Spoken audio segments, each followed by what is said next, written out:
भारत की सभ्यता और संस्कृति सदियों से धार्मिक आस्था, महाकाव्य और पुराणों की कहानियों से ओत-प्रोत रही है। इन कहानियों में निहित ऐतिहासिक घटनाएं केवल उनमें मानव जीवन के गहरे सत्य और संदेश छिपे हुए हैं।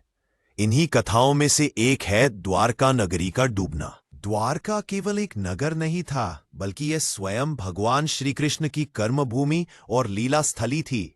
श्री कृष्ण, जिन्हें योगेश्वर, मुरलीधर, गोपाल और परम पुरुषोत्तम कहा गया है, उन्होंने जब मथुरा से प्रस्थान कर समुद्र के तट पर एक नई नगरी बसाई तो उसका नाम पड़ा द्वारका। समुद्र के किनारे बसी यह नगरी अपने वैभव, स्थापत्य, सांस्कृतिक संपन्नता और आध्यात्मिक महत्व के लिए जानी जाती थी।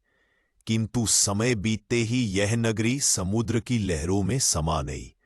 आज भी गुजरात के समुद्र में गोताखोर और पुरातत्वविद द्वारका के अवशेष ढूंढते हैं और इस रहस्यमयी घटना को समझने का प्रयास करते हैं। प्रश्न उठता है, आखिर द्वारका क्यों और कैसे डूबी?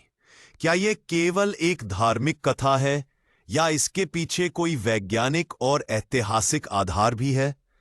इस रहस्य की परतें खोलने से पहले हमें यह समझना होगा कि द्वारका की स्थापना कैसे हुई और वह नगरी कितनी भव्य थी। महाभारत काल में जब श्री कृष्ण का जन्म हुआ, तब वे मथुरा में रहे। मथुरा यदुवंशी राजा उग्रसेन की राजधानी थी, लेकिन कंस के अत्याचार और बाद में कंस वध के पश्चात मथुरा लगातार शत्रुओं के हमलों का शिकार होती रही।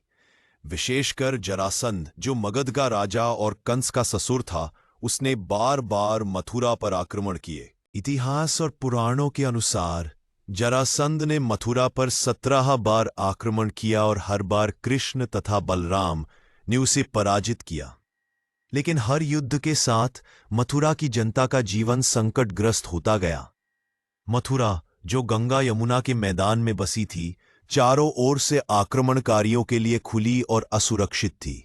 कृष्ण ने सोचा कि यदि यदुवंश को सुरक्षित और स्थायी भविष्य देना है, तो उन्हें समुद्र तट पर शत्रुओं से दूर एक सुरक्षित नगर बसाना होगा।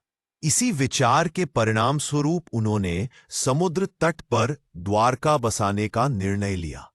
समुद्र तट पर नई नगरी स्कंद पुराण, विष्णु पुराण और महाभारत में उल्लेख है कि कृष्ण ने समुद्र देवता वरुण से प्रार्थना की और समुद्र से एक भूभाग प्राप्त किया। कहा जाता है कि समुद्र ने अपने जल को पीछे हटाया और कृष्ण को एक सपाट भूभाग प्रदान किया,